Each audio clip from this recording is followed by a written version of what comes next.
For the last song, my son was 6 years old when he came on stage with us and he did a stage dive and he loved it.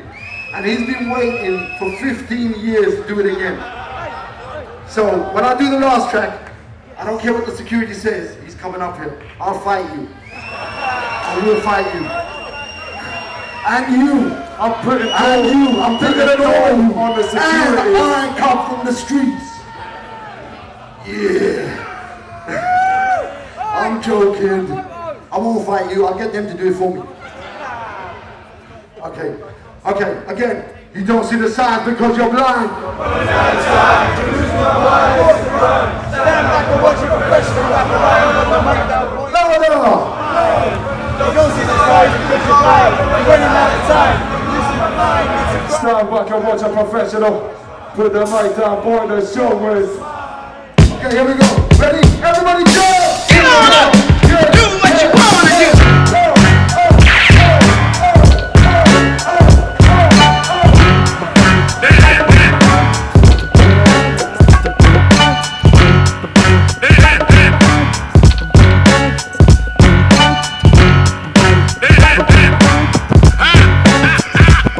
Will I be rated as one of the greatest rappers on the planet? I doubt it. Will Mark be rated as one of the greatest? Blade, welcome to Boombap Festival 2016. Thank you very much. How did it go? I loved it.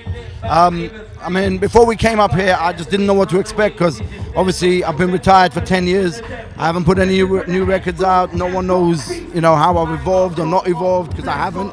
Yeah. And it was just kind of a bit nervous about how it was going to get received, but I think because of the situation and the reason why we were here, as a tribute to Mark B. Yeah. It was received well, and I was amazed at how many people actually came along to see me. It's just, I didn't think anyone would. Yeah. I was amazed. It was good. I enjoyed it. So how does it feel to be back up on stage again? I mean, it's a one-off.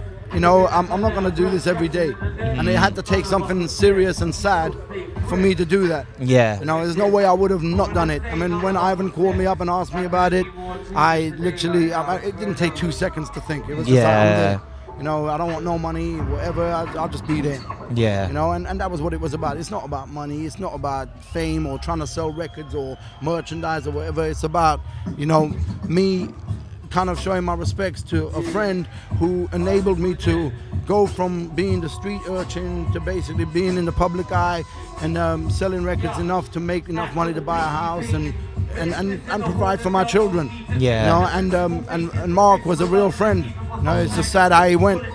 That's all it is. He was a good friend. So yeah, it was good. So it felt like a fitting tribute. Yeah, it was. I mean, like I said, it would have to take something serious like this for me to come out. Yeah. Otherwise, I wouldn't be here. That's understandable. It doesn't matter. I've been offered big money, like past 10 grand, 12 grand to get up on stage and stuff, or do 12 bars, or it's not about money. I'll do 12 bars for free. If I do a show, I'll do it for free. I'm not doing it for money. It's not about that. It's I've always loved hip hop. Maybe I don't like the direction it's changed now, but there's still really good artists out there. Yeah. But yeah, I love the music. And when you meet genuine people as well, people that are real, like the Michael Parkinsons and the Mr. Things, I love the people too. Yeah. So yeah. And Shady, and Shady's I've been speaking to her for a couple of years now, 3-4 years now. Because I do CDs for her and stuff, and she's a nice person. It was an honor to have her up on stage. Yeah, it's amazing. It was lovely seeing kind of the new artists coming through that you can tell are clearly inspired by what you've been doing in the past. No, it was good. It was good. How does it feel knowing that there's artists that have been inspired by the music that you guys have created? It's kind of, I mean, how do you explain it? I mean, it's difficult to put into words. I think when you sit down and you talk to somebody and they say you've inspired them, inside you're quietly shedding a few tears thinking, wow, I didn't realize I had that kind of effect on you. Because when you're making music, you're just making music. Yeah. You don't think about, I'm going to make changes, I'm going to do this, I'm going to do that. But, there's so many times I meet artists that have grown up listening to my music, but not only that, they've also grown up knowing that I stood on the streets and sold records when I was offered deals, big deals. like major deals that could buy me houses, cars, everything, and I didn't take it. Yeah. I stood on the streets and sold my records, and and I told everyone this is the future. Yeah. And you know what? 20 years later, it is the future. I told you it 20 years ago. That's So mad. it's nice to know that it's not just the music that's inspired them, but the way they conduct their business. Yeah. Like, the high focus guys, they don't even know what I was doing, I guess, but they're doing exactly what I was doing, Yeah. selling their own records independently. And I take my hat off to Flip Tricks, really good guy, and all the high focus lot, everybody, But there was many before them, the Far Life Cyphers. Like, I'm really good friends with Life MC, who couldn't be here, unfortunately. Yeah. But it's like, there's so many. I mean, you got the Skinny Mans, the Task Force, and Yeah. there's so many. Michael Parkinson, Jess, everybody. There's too many to mention. Update. Know what I mean? Going through that good and bad shit, left and right brain, right and left brain. Driving me fucking crazy, me and my nigga Blade. You know what I mean? Tell them how it is, B. I don't care what your name is. I don't care where you're from. I don't care if you're a star. So I mean, how are you finding the scene currently? What's your views on UK hip hop at the moment? I mean, for me, it's a difficult one because I grew up listening to the KRS-Ones and the Public Enemies Yeah. and the Eric B's and Rakims, and the scene has kind of changed a little bit. The way the music sonically sounds to me has changed. Now, I love the energy of all the grime MCs. I think the energy is amazing. But it seems like in the hip-hop side of things, like, I run a CD manufacturing business. Yeah. And I get mixtapes coming from DJs. And everybody's doing the same mixes with the same tracks. The Futures and whoever. And it's just Yeah. like, what happened to all the good artists? They're in the underground, but no one knows about them Yeah. because all the DJs play the same records. And it's a bit like, come on. In our day, DJs were the exciting part of bringing music to the people. Yeah. But now it's like the DJs are all waiting for the music to come to them, and then they're just playing what they're given. Yeah. And they're not looking for like tracks that make a difference. They wait for the Yeah. press agents, for those people to give them the tracks. Do you know what I mean? Yeah. And I just find it a bit monotonous and boring. That's understandable. I'm all about the artist where it comes from the heart. Yeah. I don't get the rappers that rap like they got socks in their mouth. Yeah. I don't get that.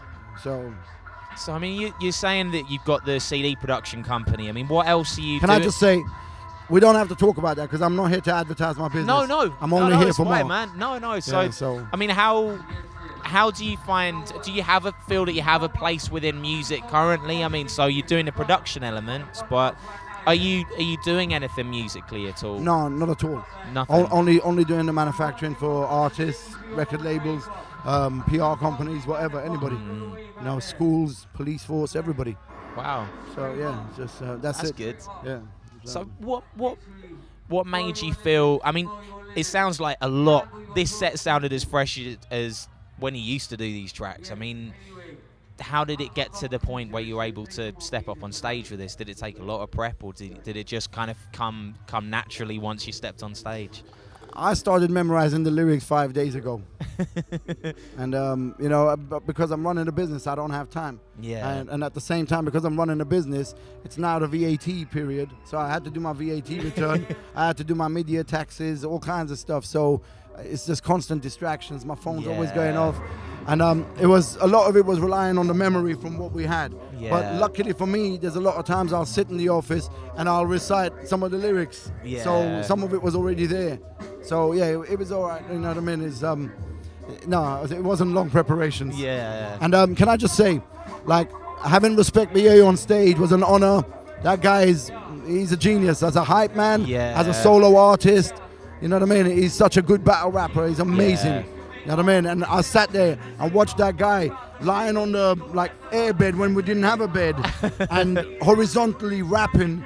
And that's his term, by the way, horizontally rapping, lying down rapping, and the things that comes out of that guy's brain is just ridiculous sometimes, But as a hype man, I mean, him, Mr. Lex, amazing. Deficits, all of them in the past, everybody amazing, but he's just got a different kind of hunger to what everyone else had. And I love him for that. It's amazing. It seemed like a nice balance between the two of you guys. I wish we had cordless mics. You would have seen a different kind of balance. But because the mics were corded, we had to kind of play a bit safe.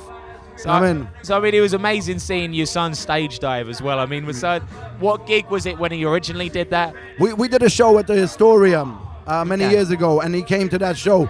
He was like 6 years old at the time. Wow. And yeah, he dived in a couple times. The first time they caught him. The second time he got carried away and dived in straight after I dived in, and he didn't get caught. Oh, So he no. went face first into the ground. You know, and he lost his trainers. And we were broke at the time. Things hadn't really picked up, Yeah. and it was starting to pick up. And I just remember when he lost the trainers, I came back up on stage, took the mic again, and just said, "Look, we're still broke. We're not making any money. He's lost his trainers. Could you please find his trainers?" Oh. You know, and that's hip hop. That's real. Yeah. You know, my son has lost his trainers. I ain't got money to buy him another pair. You know, and so this was like a good little return. Yeah. For him. Of course. That's Yeah. amazing. It's And like I full said, I would circle. fight the security. You know, so, yeah. Or set all the other guys off. Yeah. So have you had a favourite musical memory? I mean, you've done so much with yourself. I mean, have you had a specific moment, be it a performance or recording? Has there been something you really hold on to?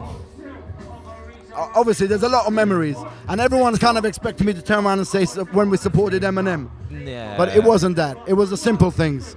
Like we did a show, and in one of my tracks, I say something about running it like with nothing but a bag on, like talking about running across the street or something with a bag around my shoulder on Survival of the Hardest Working, and all I hear is laughter. I turn around and I see my tour manager. This is my tour manager. Run across the stage with a shoulder bag, butt naked. I'll never forget that. That's the kind of shit I remember.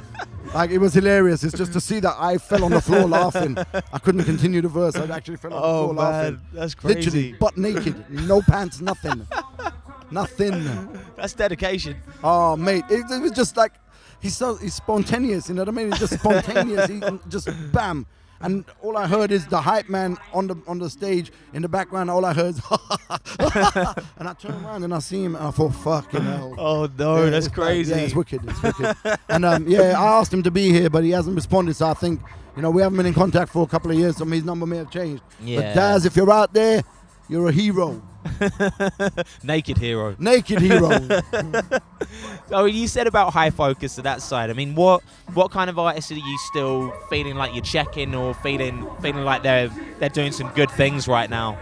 I mean, see, I have very little time to sit there and analyze what everybody's doing. Yeah. Because my business involves having to create masters, listen to copies, make sure everything. Yeah. So I'm there 22 hours a day listening to that. Wow. If I get time, and this is the only way I get time, like when High Focus, say for example, sends me a job, I create the master, I listen to make sure everything's Yeah. fine, and that's how I get to hear the music.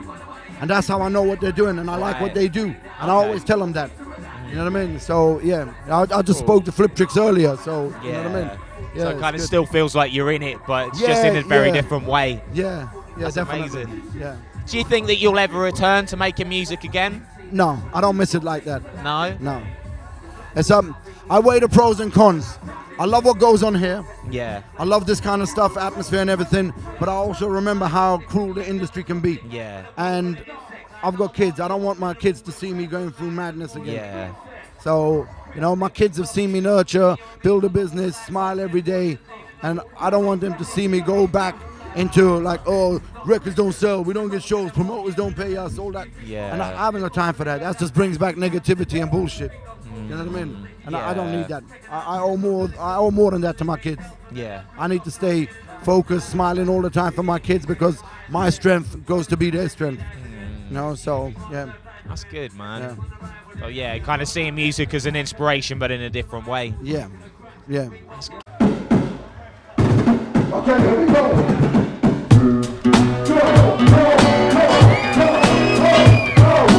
We are the unknown.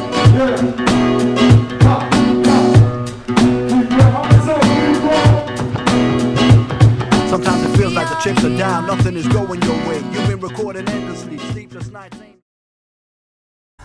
Yo, what's up, people? This is Blade, one half of Mark B and Blade.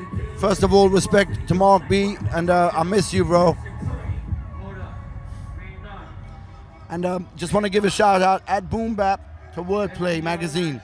He's here, Wordplay. Whoop. I've knocked the camera. Wordplay magazine, yeah, in the house.